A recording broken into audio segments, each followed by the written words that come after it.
Selamat sahabat, selamat bertemu di acara Sekolah Sahabat Primary di Gereja Masehi Advent hari ke-7 Pal 2 Manado. Baiklah, kita akan dengarkan doa buka. Jesus, thank you for the beautiful day. Please bless our program. Jesus' name, amen. Mari kita dengarkan cerita mission. Selamat Sabat anak-anak. Berita misi Sabat 8 Triwulan 2 tahun 2021 berjudul Membaptis Pengganggu. Diceritakan oleh Elina dari Kolombia. Elina yang berusia 7 tahun tiba di rumah dari sekolah sambil menangis di Kolombia.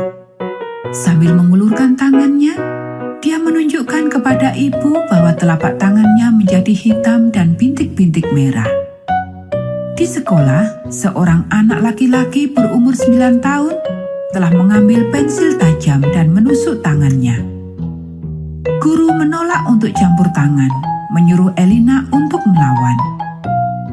"Saya tidak ingin pergi ke sekolah lagi," teriak Elina.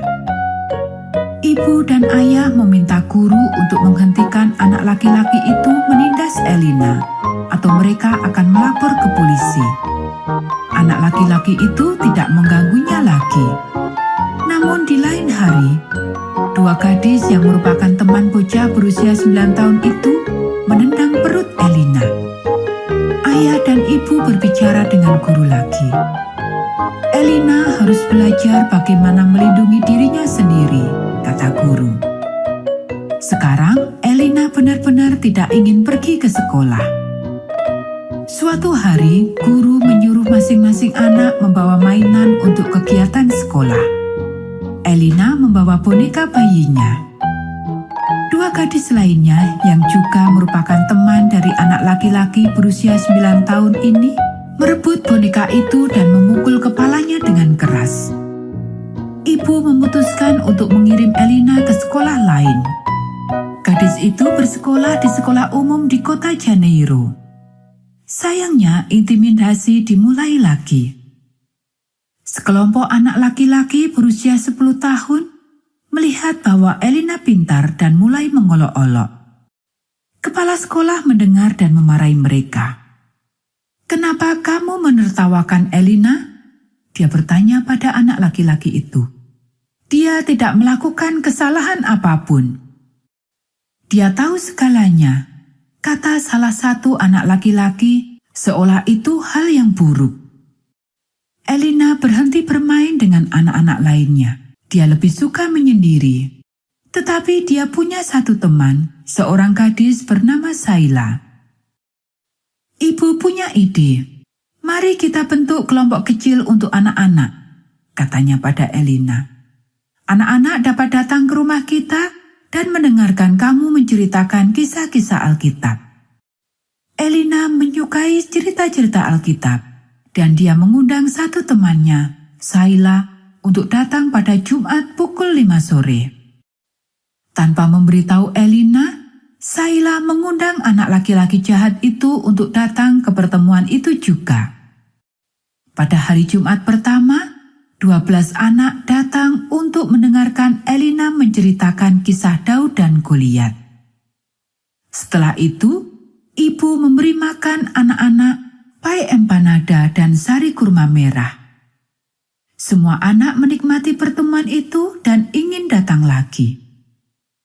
Hari Jumat berikutnya, 12 anak yang sama kembali dan membawa 4 orang temannya. Tak lama kemudian, 30 anak datang ke rumah Elina setiap hari Jumat untuk mendengarkan cerita Alkitab. Dalam 3 bulan, 10 anak memberikan hati mereka kepada Yesus dan dibaptis. 4 dari mereka yang dibaptis adalah anak laki-laki yang menertawakan Elina karena pintar. Mereka tidak lagi jahat padanya. Mereka telah menjadi temannya. Ibu dari salah satu anak juga dibaptis. Saat ini Elina berusia 10 tahun, dan setiap Jumat malam dia menceritakan kisah-kisah Alkitab kepada sekelompok kecil anak-anak di rumahnya di Kolombia. Dia tidak lagi khawatir tentang intimidasi. Sebaliknya, dia berencana untuk menghabiskan seluruh waktunya mencari cara untuk membagikan kasihnya kepada Yesus. "Saya bermimpi membawa orang kepada Yesus," katanya. "Ini bukan untuk kemuliaan saya sendiri, tetapi untuk kemuliaannya." Elina adalah seorang misionaris sejati yang menceritakan kisah-kisah Alkitab kepada anak-anak lain di rumahnya setiap Jumat malam. Anak-anak, persembahan Sabat ke-13 triwulan ini akan membantu membuka pusat pelatihan misionaris di Universitas Advent Columbia di tanah air Elina, Kolombia. Terima kasih telah merencanakan persembahan Sabat ke-13 yang murah hati untuk membantu siswa berlatih menjadi misionaris. Nah, cerita mission sudah selesai. Sekarang kita dengarkan lagu pujian yang akan dibawakan oleh Meisya Pungus.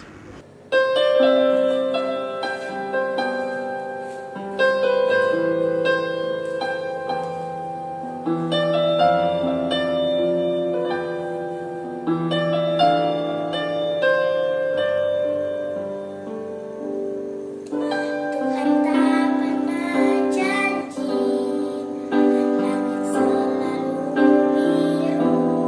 Tetapi Dia berjanji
Terima kasih lagu pujiannya. Kita dengarkan sekarang cerita Sekolah Sabat.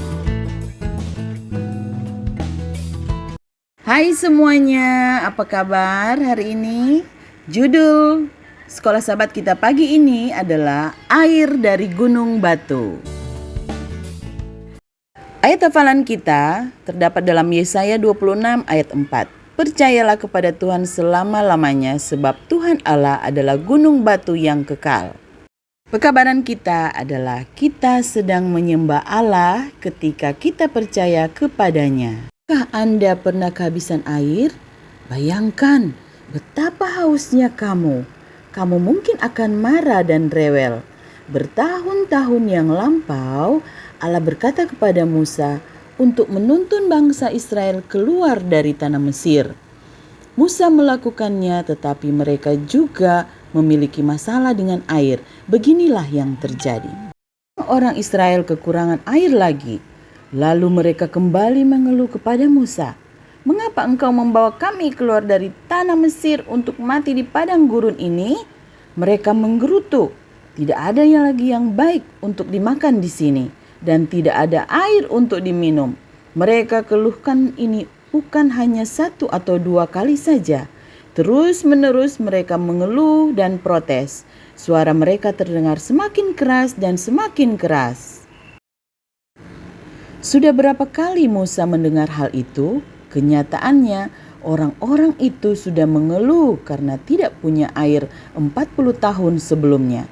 Saat itu Allah sudah mengatakan kepada Musa untuk berkata kepada gunung batu dan gunung batu itu akan mengeluarkan air, bergalon-galon air, dan tetap akan keluar dari gunung batu itu selagi mereka berada di sana. Jadi sekali lagi di sini mereka tidak mendapatkan air. Gantinya percaya kepada Allah untuk memenuhi kebutuhan-kebutuhan mereka. Mereka menggerutu dan protes. Dan Musa seperti yang biasanya dilakukannya meminta pertolongan Allah. Allah berkata kepada Musa untuk membawa tongkatnya dan memanggil saudaranya Harun. Lalu mereka mengumpulkan umat itu. Katakanlah di depan mata mereka kepada bukit batu itu supaya diberi airnya, kata Allah. Musa sudah bersabar untuk waktu yang sangat lama, tetapi setelah 40 tahun mendengarkan gerutuan orang Israel, akhirnya dia sudah merasa cukup bersabar. Dia juga merasa panas dan haus. Apapun alasannya, dia lupa bagaimana sabarnya Allah kepadanya. Dia lupa bagaimana Allah selalu mengampuninya. Dia lupa bagaimana lembutnya Allah dan memperlakukannya. Dan dalam kemarahannya, Musa tidak bersedia untuk menunjukkan kelembutan. Tidak kepada bangsa itu, tidak juga kepada bukit batu itu. Dia merasa seperti sangat tertekan dan terjepit. Dengar, hai engkau para pemberontak, haruskah kami mengeluarkan air dari bukit batu ini? Musa berseru kepada bangsa itu. Tetapi dia tidak berbicara kepada gunung batu itu seperti yang diperintahkan oleh Allah. Dia mengangkat lengannya dan memukul gunung batu itu 2 kali dengan tongkatnya. Dan Allah membuat air mengalir dengan berlimpah-limpah dari gunung batu itu. Mungkin Musa merasa terhibur untuk sementara. Dia mau berteriak kepada orang banyak itu untuk waktu yang lama. Dan itu membuatnya memukul gunung batu itu. Setelah itu, maka mengalirlah air dari gunung batu ini. Kemudian Allah berbicara kembali dengan suaranya yang lembut. Musa, engkau tidak percaya kepadaku. Engkau tidak menghormati kekudusanku di depan bangsa Israel. Allah berkata, karena itu engkau tidak akan membawa umat ini memasuki tanah yang akan kuberikan kepadamu. Segera Musa menyadari apa yang telah dilakukannya. Dia juga telah lupa untuk percaya kepada Allah. Dia sudah melupakan anugerah Allah yang menyelamatkan kesabarannya, kasihnya, dan pengampunannya. Musa bahkan melupakan untuk sesaat pribadi yang telah mengeluarkan air itu. Selama 40 tahun Musa dan Harun telah berjuang di padang gurun. Selama 40 tahun mereka telah memimpin bangsa Israel. Tetapi Musa dan Harun tidak dapat pergi ke tanah perjanjian. Semuanya itu terjadi karena mereka lupa untuk percaya kepada Allah. Mereka tidak menghormati Allah di depan bangsa itu. Allah mau agar kita menghormati dan menyembahnya. Dia mau agar kita percaya kepadanya. Dia mau agar kita mengetahui bahwa Dia akan selalu bersama dengan kita setiap hari. Kita menyembahnya ketika kita melakukan tepat seperti yang Dia minta. Dan kita menyembahnya ketika kita percaya kepadanya untuk memelihara kita. Oke, untuk cerita sekolah sahabat kita pada hari ini sudah selesai. Dan kita akan berdoa tutup yang akan dibawakan oleh Ethan Wewengkang. Mari kita berdoa. Bapa kami yang ada di surga, dimuliakanlah namamu. Terima kasih untuk berkat-Mu kepada kami semua. Kami telah selesai belajar sekolah sabat. Tolonglah kami untuk menjadi anak-anak Tuhan yang setia. Berkatilah kami semua yang mengikuti acara ini. Inilah doa kami, ampuni dosa dan kesalahan kami. Dalam nama Yesus kami berdoa. Amin. Sampai jumpa di kelas primary selanjutnya. Bye-bye.